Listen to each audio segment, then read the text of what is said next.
This is the Popdown Podcast. This week, A Caribbean Dream. And with us, we have Reyda. And we have Kay, who does not like to use her full name because she is lazy. Mm-hmm. So, Caribbean Dream, the first Barbadian-UK film co-production. Is it? Is it? I don't know. I shall use Uncle Google. I don't think Google even know what Barbados is.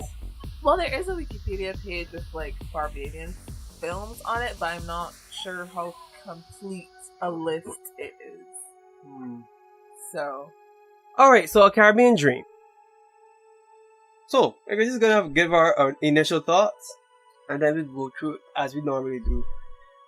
Narrative, characters, technical proficiency, and final thoughts as we do all the other films. Yes, what did you think about the film? I was lost for a good set of it, but once I found my way through the plot and the narrative, I actually kind of liked it and enjoyed it, and I would watch it again. Well, I enjoyed the film. I did enjoy watching it. Would I watch it again? No. Because I felt confused a little bit. Not because of the Shakespeare, and there's a ton of Shakespeare in here, the Old English, Old English, but it just felt like a copy and paste of A Midsummer's Night Dream in Barbados as opposed to a translation of A Midsummer's Night Dream. Which is why I say I don't really qualify it as a Barbadian story, because it was there wasn't much adapting as there was what you said, copy and pasting. There were attempts to like Bajanize it, yes, but I felt like they could have carried it a lot further. I feel like they could have gotten rid of the Shakespearean speech entirely and just had everybody speaking in Bajan, because they did when it was Demetrius, Hermia, Lysander, and Helena, and that gang and their story, they spoke in Shakespearean English, I guess you could call it Shakespearean English. But then, well, the white characters spoke purely Shakespearean English, but then the black characters spoke Shakespearean English with a Bajan-ish twang, I guess, with some Bajan words thrown in. But then when it got to the subplot with the fisherman and the play, like everybody more or less spoke Bajan, but except the one Bottom, who just spoke weird for whatever reason. I don't know. She has someone St. Lucian. I wouldn't be surprised if she's St. Lucian or Vincentian. Yeah, and she still spoke kind of Shakespearean English. To me, if you really want to make it like a Bajan thing, I mean, I know the English people in the film are actually English IRL. I mean, like, make it Bajan, like my ex-wife be Bajan. But then wouldn't that limit how it is received overseas? Unless I guess they put subtitles. As it stands right now, it limits how it's going to be perceived overseas, in my opinion. And also, the harder they come is pure Jamaican patois, and just try some subtitles, and it's pretty good to understand. I mean, like, listening to them, I, as a Caribbean person, could never and have never understand like pure Jamaican, and subtitles was real helpful. So, what did you think of the film, Reyda? What I appreciated about the film was the fact that it made me want to go and read Midsummer Night's Dream to find out, I guess, the original story, which is the aim of the writer. Yeah. Before they screened the film, I think it was before or after that Shakira spoke. After. Right. So after they screened the film, Shakira did come out and she talked a bit about her intentions and what she was looking for from the films, and she was looking for it for that educational aspect, bringing it to, I guess, the secondary school students and stuff like that, making it more palatable reading Shakespeare. It was really jarring switching between the Old English and the Bajan at first. You kind of get used to it, but it didn't work for me. Alright, sorry. Cut her off just now. Oh, all I was basically saying about this film is I appreciated the educational aspect that it could serve in the school system, where children kind of don't really have a choice but to read William Shakespeare and stuff like that. So it gives them another option since it is in Old English, but for commercial purposes, the continuous Shakespearean language, after a while, I guess because I studied film, after a while I was just looking at the visuals and interpreting the story via the acting of the characters. Yep. Yeah, like to Shakira's comments about hopefully the film making Shakespeare more accessible. I don't think it does not when you're using Shakespeare, not when you're using Shakespearean Old English, because for like the first half of that movie, I could not understand. I mean, I got the gist of it, but I had to like stop and think about what they said to understand what they said, which is basically what happens when you read Shakespeare in Old English. You have to reread it over and over and over again to understand what they're saying, unless it's like the editions that have modern English translations like on the other side. No of the Fair page. Shakespeare. Brought to you by No Fair Shakespeare. No, our English is too far removed from that English for me to understand Definitely. Shakespeare. But I still think it serves a purpose within being accessible to school students, because if it is that they have to read Midsummer Night's Dream and it's already in Old English and it's hard to understand, probably while reading it, while they're watching it, maybe they can do the same that I did, interpret the action of the characters, and then maybe if they read the book again, then they would start to understand it some more. You know what I mean? Yeah, true. So I don't think that that idea is completely shot. It still holds some water to me. I disagree. You always disagree. Of course, you must have some drama. Some conflict. You see, I believe that if your intention really is for it to be read or to make the work of A Midsummer's Night Dream more accessible, you either go all the way with the Shakespeare or you completely do an adaptation. This kind of towing the middle ground is going to give you some problems. For example, if you're talking about accessing the work, right? How does that working when it comes to the theatre play, for example? Because the subplot of the actors with the theatre play is completely adapted. That is not a copy and paste at all. That is completely adapted, even up to the story of King Jaja and so on. That is adapted. For a while, I thought that was something they ejected themselves. I didn't think that came from the play. That is in the play. Okay. That is within the play. You see, no, the way that was adapted, if that was translated to the entire film. How was that adapted from the actual William Shakespeare?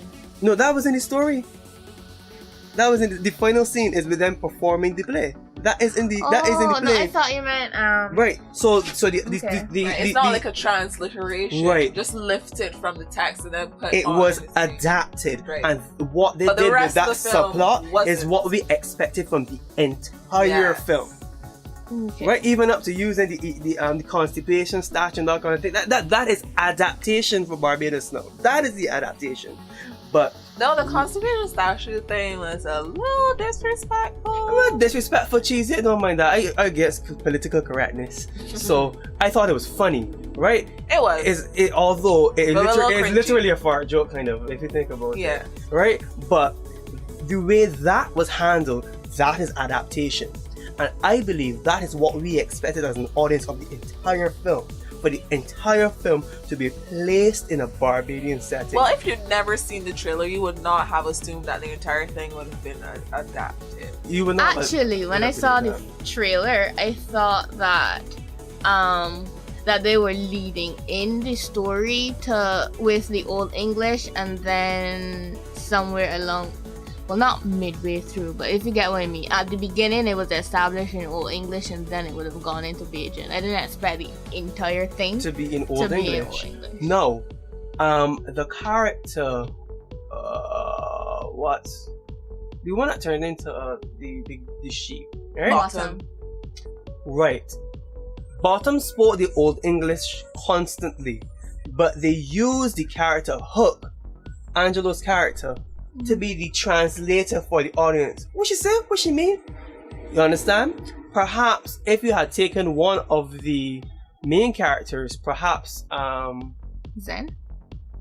Maybe. Perhaps. Yeah, I think that would have made it a bit more that. interesting as well. Yeah, he would be good for something like that. Yeah, if he was just like the big. What would have don't talk normal, man? Right? So if you had that, perhaps then you could have gotten away. Right? And then add some comedy to it too. Well, it had comedy. More comedy than it already had. Yeah, there was comedy, and a lot of the comedy. And I think one of the parts in Old English that the people got, I thought was very funny, is when Zen's character. Sorry, I can call him Zen's character. When Zen's character, Alexander asked Demetrius if he was going to marry Hermia's father. Yeah. Right? But all I'm saying though is what we got from the translation of the subplot with the mechanics is how the entire film had ought to be treated. Yes, for it, in my opinion, to qualify as a Bajan story, because I still maintain it is not a Bajan story. Okay, do y'all think that maybe we were just expecting not to think as hard while watching this film? That we wanted just to be spoon-fed the story? I don't like to have to think hard when watching a film. Like, you can not spoon-feed your audience and they get it intuitively without having to think about it. Not spoon-feeding an audience doesn't necessarily mean that the audience has to stop and think about everything to understand. You just get it. No, I ain't gonna say I don't expect to think when I'm watching a film. I'm gonna say I don't expect to think when I'm watching a comedy, because that is what the genre of this film is. It is an absurd comedy. That is what the genre is. I didn't get comedy from this. Sorry. But that is what it is, okay? And if I'm watching a comedy, I don't expect to think about it. The purpose of the genre of comedy is to entertain me. To be fair, I was entertained when watching this film. Very much But so. I don't want to be thinking about the jokes, okay? I don't want to be translating this film in my head. And then laughing at the joke like 5 seconds later because I just understood what they were saying. And then you miss something else when you're trying to translate it. Because literally this is what you're translating the film. Alright? You're forcing your audience to translate it. Okay? One, this is what's going to hurt this film commercially. You're forcing your audience to translate this film. Firstly, it is set in a Barbadian setting without context. Okay? So, if you have to show this film, perhaps like in most of the country would not necessarily play a man. Let's say we had to play it in a North American or European market. It just went there. Right? How would they interpret something like the actors and the Bajans? How they speak, what they refer to, their idiomatic expressions. How would they understand that without explanation? Well, now that you bring up that point, though, actually, like thinking of it from the perspective of someone who isn't Bajan watching it outside of Barbados, I don't think a foreign viewer doesn't get a real sense of Bajan culture from this film. No way. I can't say that they would. And the opposite way around, I don't believe, I would love to be proven very wrong, I don't believe this film would do very well with the general movie watching audience. Not Bajans, for because it's relatively highbrow. Yeah. And the only highbrow comedies I know are very successful is Monty Python. Monty Python. I love those movies and I've never even seen them. Because they're good. Since we already delved in so deep, I'm gonna shred up like the dialogue of the film. What would you say would be your favorite character? Bottom was my favorite character, to be honest. What? I don't know why, but I think it felt like a genuine character. Yeah. To me, I loved Bottom. I was gonna say Alexander because I like Zen, but now that you made that point about Bottom, yeah, Bottom. Alright. And I think they kept, to be fair, also not to be fair, to be honest, I believe the chemistry among the troupe of actors that played that subplot was tremendously well done.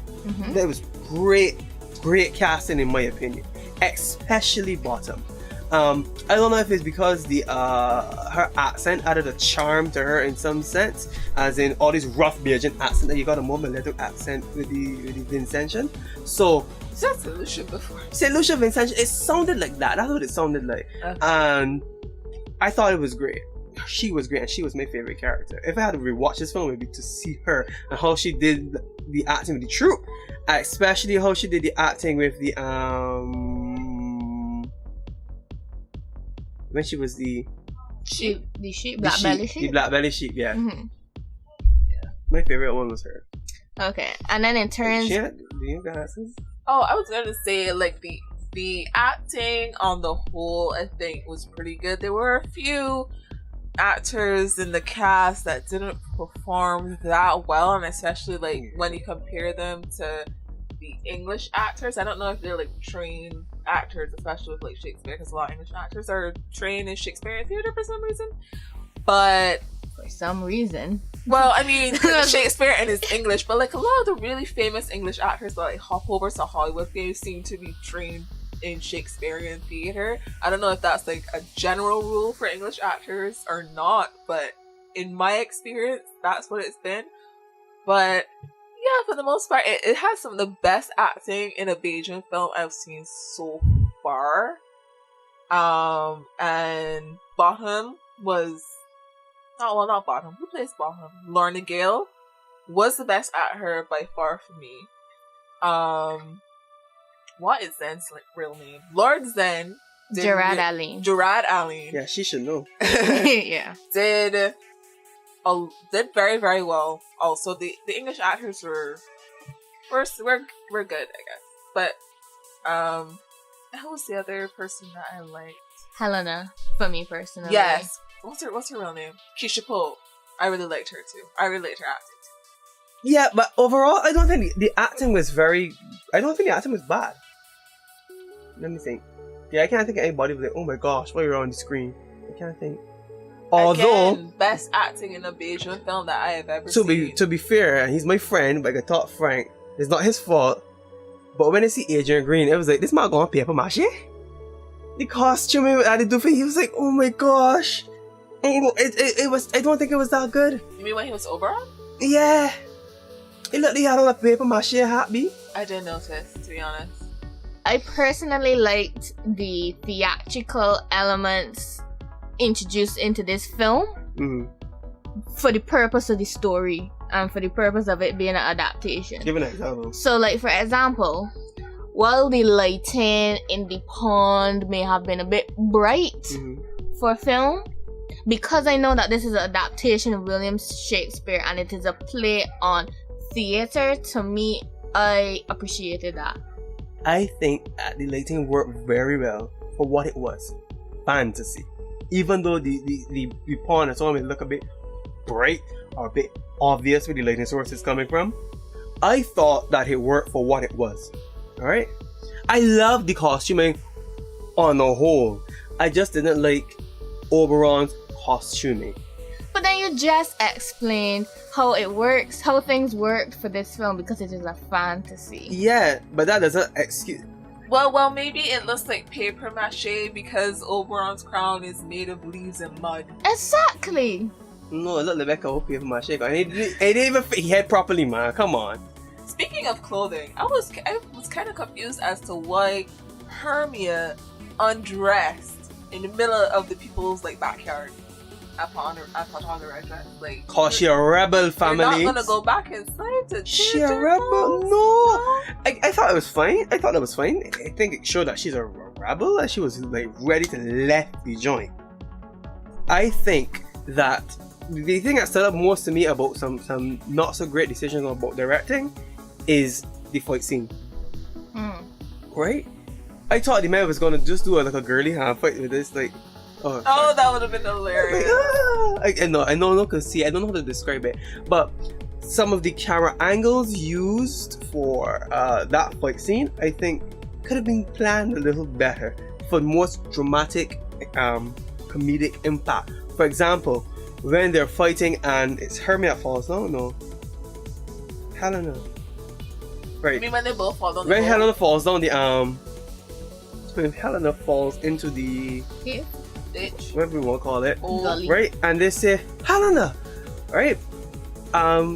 They were both I know backing the camera, and right, they were both backing the camera with and their head was toward the camera. And when they look up to say Helena, it doesn't seem like there was any urgency in their cry to her.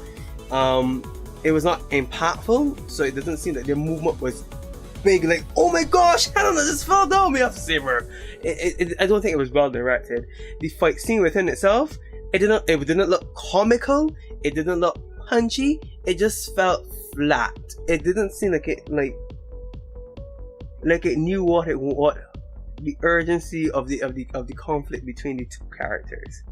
And that's my only complaint about the directing for that, and that the entire film is in Old English.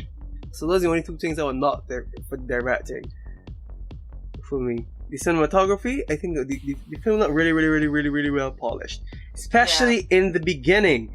The choreography of getting the place ready when they walk up with the tarts and that kind of thing, I thought that was brilliant. Some really good choreography going on in there. That was very well done. Yeah, I like how the opening was shot. Yes, very well done. I hope now that Bajans don't go overboard with this drone business though. Like, come on, man. We don't need all the opening shots ain't gotta be drone shots enough. True. Oh, come on, man. Noticing that, well, I don't really have anything to say about the direction as much as I have to say about the director, because her only other films have been Payday 1 and 2, right? Mm-hmm. I saw Payday 1 once. I didn't enjoy it much because I kept questioning like everything that was happening, because like the choices the characters made didn't really make sense to me, and I'm still confused as to whether or not that movie is supposed to be a comedy or if it's supposed to be serious. Anybody? Do you know?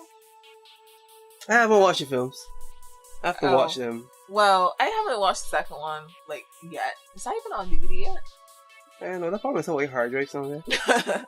But I mean, I'm not fond of Payday. I mean, I watched the trailer for Caribbean Dream, and I really enjoyed the trailer, and it made me really want to watch a Caribbean Dream. But then in the back of my mind was like, but it's the same body that direct Payday, and I don't really like that movie. So I was a little hesitant, but she did a really good job. Cause it's a pretty good film. I like it. I think she did a decent job.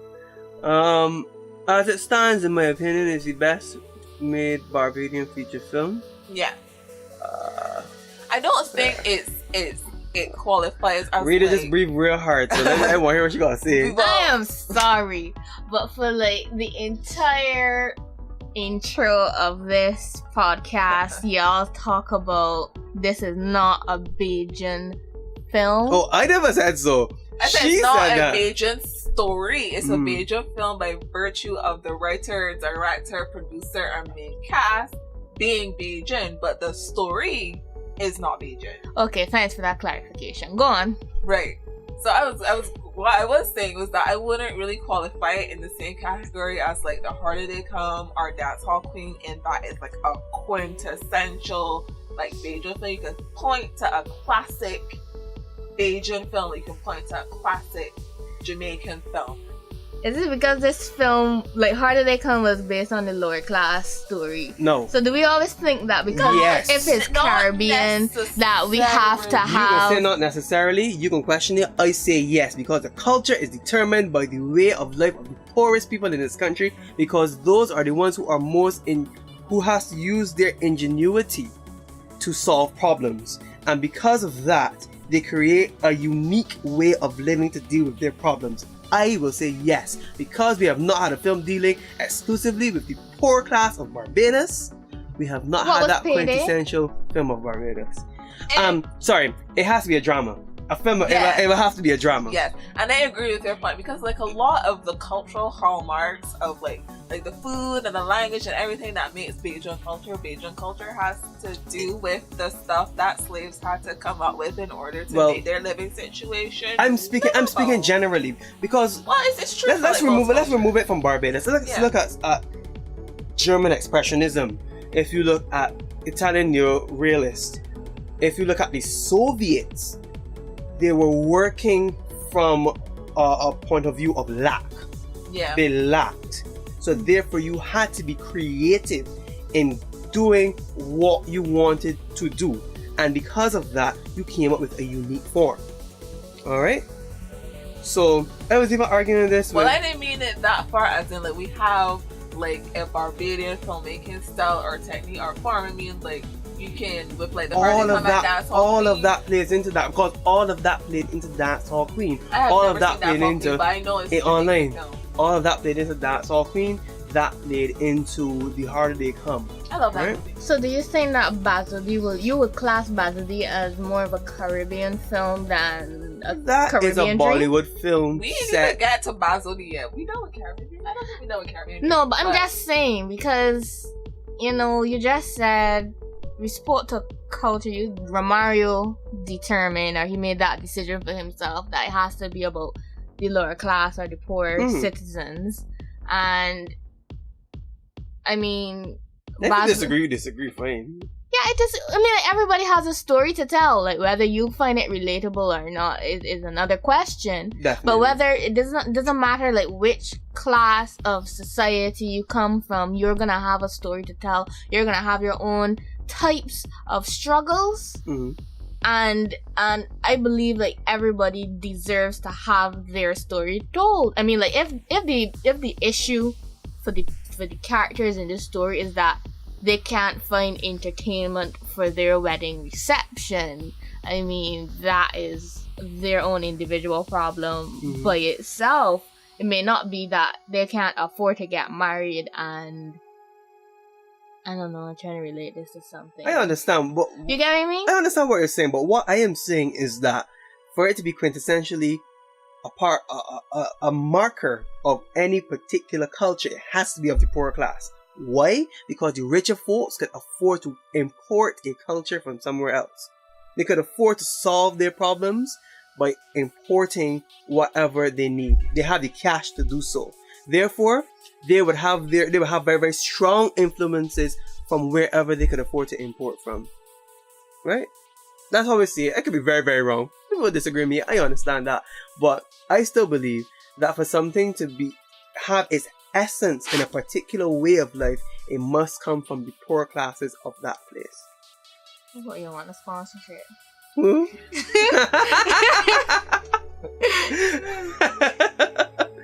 I never said that they're not. I never said that richer people are not part of the society.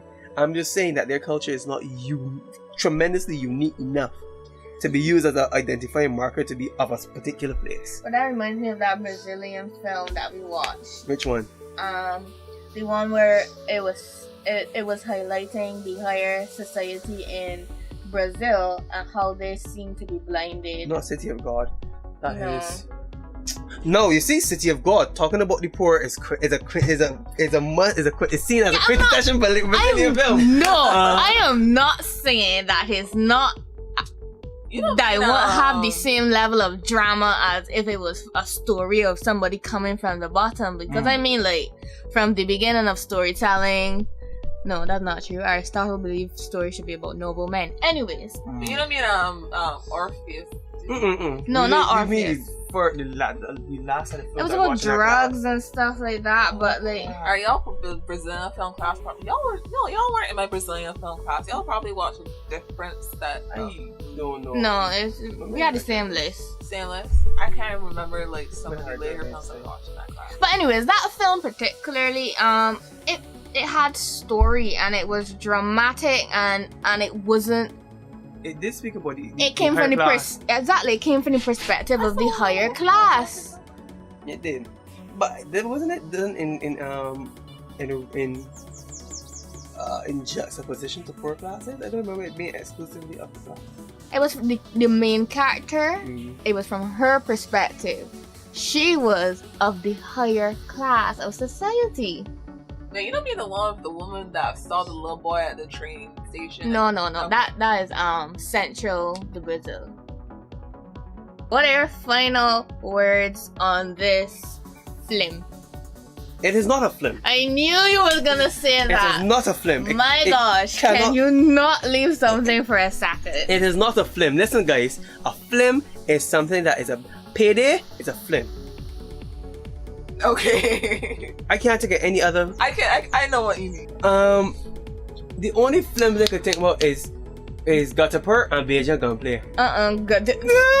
I don't know what Beijing Gunplay. That is a Romario. It's a film I made before I did film school. Oh, That's a Popdown film. It is a Popdown film. I don't know if Beijing was Popdown film. Sorry, that was real Beijing that just come out there for me. Thing is a film. Sweet Bottom is a film.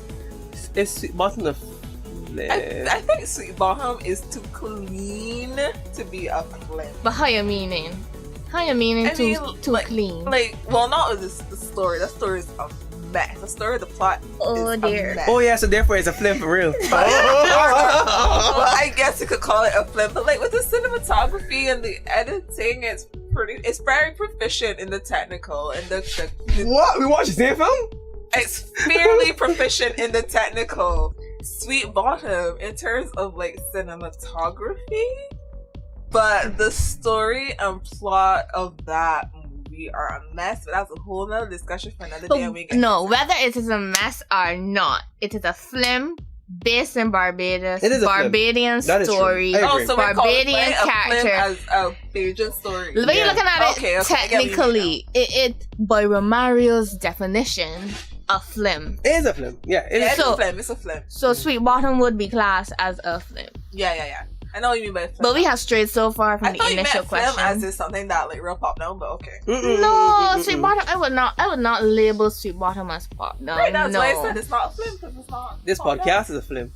Yeah. Right. But no, right. Final thoughts. I enjoyed the film. It is an enjoyable watch, especially if when you get bored, you just look at the cinematography. It's enjoyable. It's parading.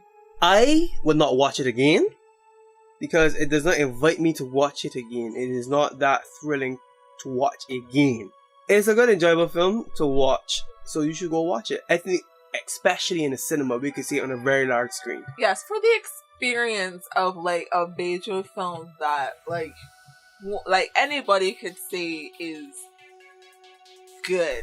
I mean, I feel like Beijing films are kind of divisive because if like people like us with a background in studying film and like have an appreciation for film as an art form, Beijing films ain't all that good. But like the everyday film viewer, especially the everyday Bajan film viewer, like they're just happy to see a Bajan on a big screen speaking Bajan, doing Bajan things. So like as long as I can have a good time with the movie, it's quote unquote good. But as I keep saying, an enjoyable movie and a good movie are two different things, but that's for Mario to write a post about. Yeah. As usual, I totally disagree with Romario. This is why we love each other so much. Nas families. What you say again? I started to tune out because it was foolishness. What did you say? It's not enjoyable to watch a second time. Right. So I totally disagree with Mario. I would watch this film a second time. I would watch it again. So I'd probably even watch it a third and a fourth time. Yeah, exactly. Because before I even start to think about critiquing a film, I like to watch it again. First impressions, and then I go back again because sometimes you miss things in the first viewing. I feel like I missed a lot.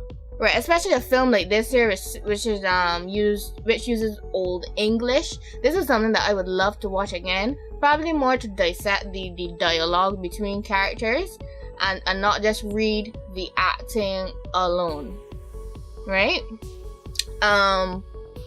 In saying that, the acting I believe was great because if without the dialogue I could follow the story, then I believe the actors have achieved like their highest potential. I agree. Yep. So while Romario wouldn't watch it again and would prefer it. Where to do what? While Romario won't watch it again, I would say this is something that I would see myself looking to view again a second and a third time. And I would tell other people to watch it. Yeah, I would. This is something that I would recommend, especially to secondary school students. To Bajans in general. But I don't think it's very accessible to the average Bajan, but like... Oh, Lord, you said I was not going to say me. Because I didn't want... No, but because of the nature of it. I agree with Kay that the film is not going to be accessible to the general public by its content. I don't want to say it, but that is the truth. That's what I truly believe. It does stand out as a good film. Yes, I would tell people to watch it, but the reason I won't watch it again is because there are not very many films that I watch more than once. Right? So it's not that it's a bad film, it's just that I just don't watch a lot of films that more than once. Except Fury Road. That is a film I'll watch again. It has to be a glorious film, in my opinion, for me to watch it more than once. I have a very, very moving impact. The only moving film I may not watch again is Schindler's List. Otherwise than that, it must be very moving. This film to me is not glorious, nor very emotionally moving. It is a fun adventure, and that's it. Kay said something that I disagreed with earlier. She's talking like me now. I said love you. Nah, it's fine. Right, she said that the average Bajan would just love to see a film and say that it's good. Well, us who have studied film and look at it as an art form would not usually see Bajan film as good. I disagree with that, because I watch Bajan films, and though I do not say it to the standard that we have been trained to critique and analyze films for, I enjoy watching all Bajan films to see where we are right now. So, and some of them I look past. Some of them I understand their technical downfalls as a filmmaker, because I know how things happen on set, some things that you don't expect, and you think that the audience is gonna rake you in for it. But for some Bajan films that I watch, despite their technical downfalls and stuff like that, I still rate them as good. Well, to be fair, my experience of Bajan films is very limited, and my first Bajan film was Flight of the Mongoose. Oh dear Lord! That is the yardstick by which I measure every other Bajan film, and every other Bajan film I've seen since then is better than Flight of the Mongoose, because it cannot get worse than Flight of the Mongoose. Okay, so I haven't watched that, so maybe it's on YouTube, girl. If you want like 2 hours of just like the most enjoyable pain you've ever felt, watch Flight of the Mongoose. The most enjoyable pain. No, because like whether it's Bajan or not, sometimes I just sit down and like to sit down and watch films that people would consider like crap films. Like the experience of how bad it is so entertaining. I'm just like, wow, somebody paid money and took time and they created this thing. Yeah. It's just like, yeah. Good for them.